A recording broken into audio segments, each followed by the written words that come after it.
if you can change your outlook, change some of your values, and change your rules, you'll find there's a whole other set of rules out there that are more conducive for people who want to be rich. The story of Rich Dad, Poor Dad is really a story of two different fathers with two different sets of values and completely different sets of advice.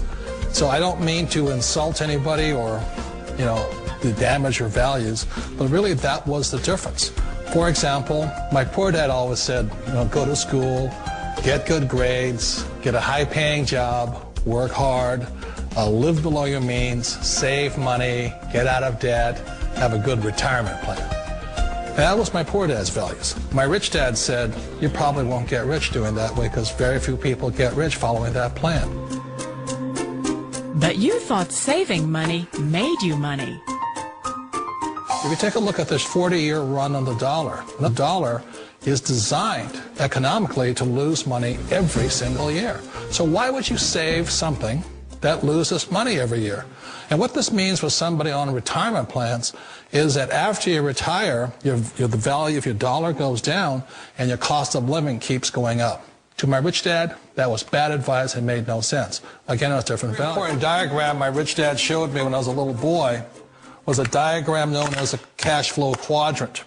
And the quadrant is made up of the 4 different people who make up the world of business.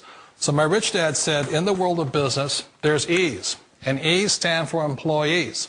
An employee, he says, you can always tell who they are by their core values. And what the employee, whether the president or the janitor of the company, will always say the same words. The words are, I'm looking for a safe, secure job with benefits. That's what makes them an employee, because their core values are security.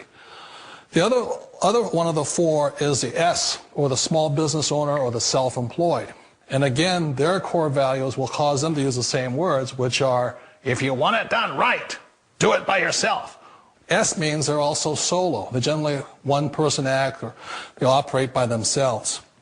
On the right side of the quadrant are the B's. And what Rich Dad said the B stood for was big business, or like Bill Gates. Forbes defines big business as 500 employees or more.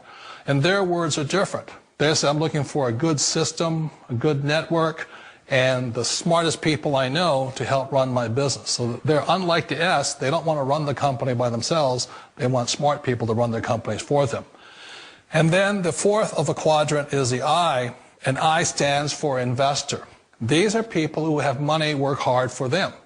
These people are people who have people work hard for them. And these are the people that work hard for the rich here. So early on in my life, it was my poor dad who always said to me, Robert, go to school and get a high-paying job. And so my poor dad's core value was to be an employee. He wanted job security, promotions, a steady paycheck, and all this. And so it was my rich dad who said to me, he says, Robert, if you really want to be rich, learn to build businesses. It made more sense to him to work hard to build a business, something you owned, and something you could pass on for generation to generation to your kids. Whereas my poor dad said work hard, but my rich dad said, why would you work hard for something you'll never own and you can get fired from right away? Again, that was the difference in values. So my rich dad suggested I learn how to be a business owner and learn how to be an investor. And that's one of the big differences. On this side of the quadrant, these people here work for security. They work for money also. On this side over here, their key value that they want is they want freedom. They don't want to have to work at a job anymore. They don't want to have to work for the rest of their lives. So the beauty of building a business and learning how to invest is very simply that this is passive income. You work hard for a few years, but possibly for the rest of your life, income keeps flowing to you. Of all the businesses out there, which type do you choose? One of the reasons I consider a direct selling business a perfect business is very simply because the company will work with you to get the business skills that make you rich. Always remember that it's not money that makes you rich, it's business skills. And that's why it's a perfect business. They'll take as long as you like to get the skills to make the money. And that's a lifetime skill thing. The other part about it is the low startup cost. And where else can you get in for under $500 and get these skills? For people who want to make the shift over to the B quadrant, which is what I would recommend for people, one of the